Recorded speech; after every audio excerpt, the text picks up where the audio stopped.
여러분, 안녕하세요. 코로나 팬데믹, 우크라이나 사태, 미중 갈등 등으로 요즘 국내의 경제 사정이 매우 안 좋은 것 같습니다. 또한 이에 맞물려 부의 세습화, 양극화, 불평등, 불공정으로까지 심화하고 있어 큰 사회 문제가 되고 있습니다. 그런데 일찍이 이러한 문제들을 통렬히 인식하고 대안 제시를 위한 실천적 동기에서 정치 공상소설을 쓴 사람이 있었는데요.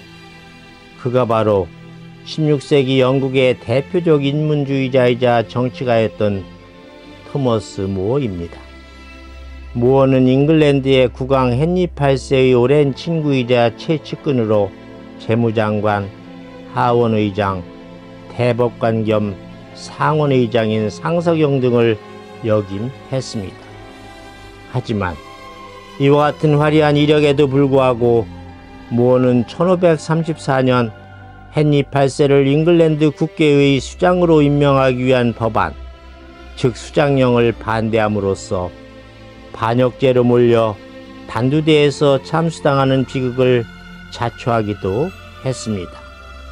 그는 비록 짧은 인생을 살았지만 국왕에 충실한 신하로서 자기의 본분을 다했으며 형장의 실로 사라지는 마지막 순간까지도 진실하고 충직한 신하는 이 세상 무엇보다도 자신의 영혼과 양심을 존중해야 할 의무가 있다면서 자신의 신념과 신앙을 지켰습니다. 따라서 동시대 인문주의자였던 네덜란드 출신의 대학자 에라스무스는 죽음의 위협 앞에서도 의연하게 자신의 신념과 양심을 지켰던 토마스 모어의 죽음을 애도하며 다음과 같이 말했습니다.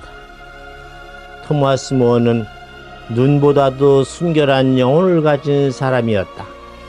영국은 과거에도 그리고 이후로도 그와 같은 천재를 다시는 만날 수 없을 것이다.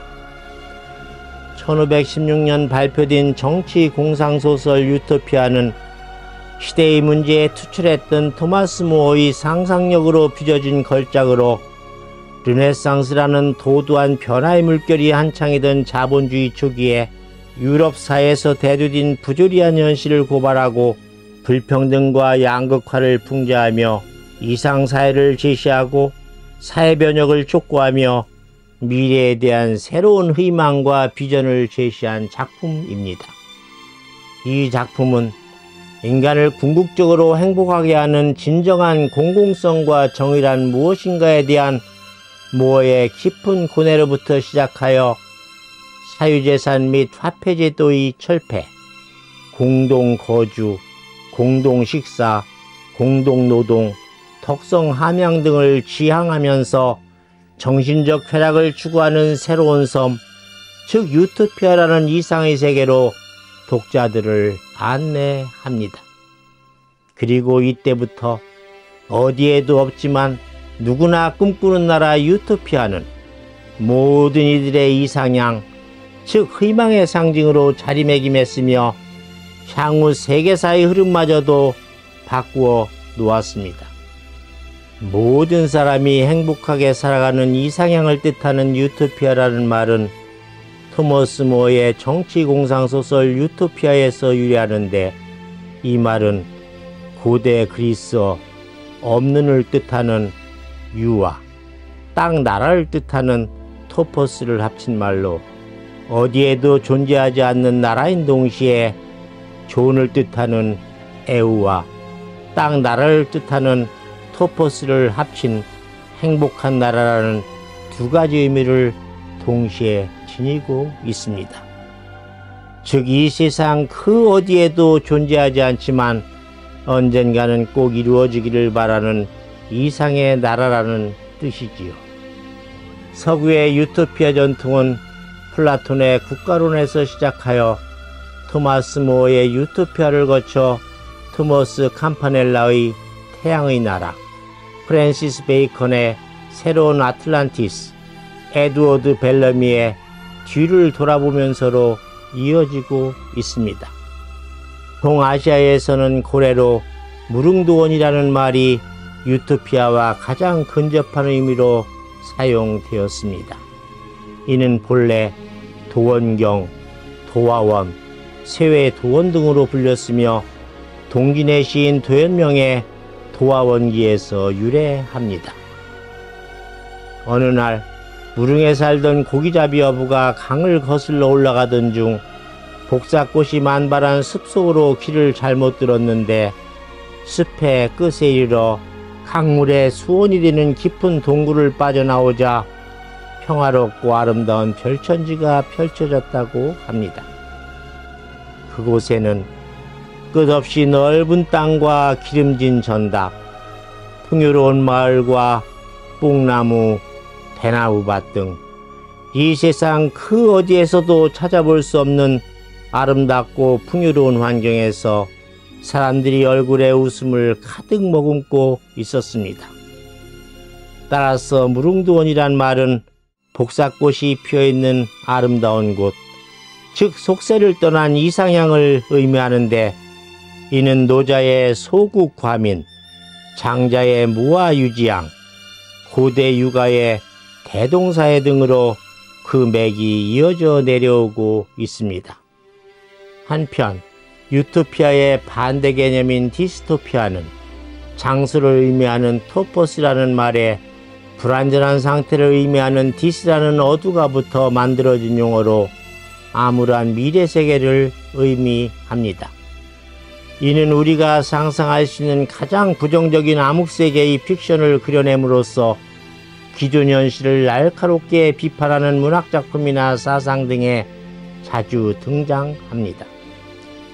20세기 3대 디스토피아 문학작품은 로버트 휴 벤슨의 세상의 주인, 올더스 헉슬리의 멋진 신세계, 조지 오웰의 1984년이라 할 수 있으며, 이들 작품에는 이미 시행된 국가사회주의나 국민사회주의 비극적 경험이 사실성을 제공하고 있습니다. 간단히 말해서 디스토피아는 현대사회에 내재해 있는 위험한 경향을 미래사회로 확대 투영함으로써 현대인들이 부지불식 중에 받아들이고 있는 위험을 미리 시적할 때 활용되는 유효한 개념입니다. 따라서 우리가 미래를 진지하게 논의하기 위해서는 유토피아와 그 반대 개념인 디스토피아를 쌍방의 관점에서 다루어야 합니다. 오늘날 자본주의가 전 세계를 아우르는 유일한 제도로 채택되고 있지만, 역으로 자본주의가 심각한 위기를 맞고 있습니다. 브렉시트로 대변되는 분열과 국가주의의 물결은 다 같이 연합하고 합심하여 더욱 살기 좋은 세상을 만들어보자는 공리주의자들의 이상이 더 이상 현실성이 없는 허구임을 입증하고 있습니다. 또한 폴 콜려가 그에 져서 자본주의 미래에서 자본주의는 현재까지 성공적인 경제 구조였지만 양극화라는 문제를 만들어냈다라고 지적하듯, 오늘날 우리 사회에서 점점 심화하고 있는 양극화는 공동체를 급속히 붕괴시키고 고학력자와 저학력자, 도시와 지방 사이의 부익부 빈익빈이라는 모순과 사회적 갈등을 키우고 있습니다. 또한 구태의연한 이데올로기 옹호자와 카리스마를 발휘하는 대중영합주의자들은 이와 같은 갈등에 편승하여 정치의 양극화마저 부추기고 있습니다. 따라서 작금에 심화하고 있는 양극화와 불평등에 대한 긴급한 처방과 방안이 절실한 실정이나, 그렇다고 성급하게 단순 무식한 답을 내놓는 것은 금물입니다. 왜냐하면 잘못된 답은 오히려 문제를 더욱 악화시킬 수가 있고, 유토피아로 가는 길이 자칫 디스토피아로 직행하는 길이 될 수도 있기 때문이며, 토머스 모어가 그에 져서 유토피아에서 여러 차례 언급했듯 극단적 정의는 오히려 부정의가 될 수도 있기 때문입니다.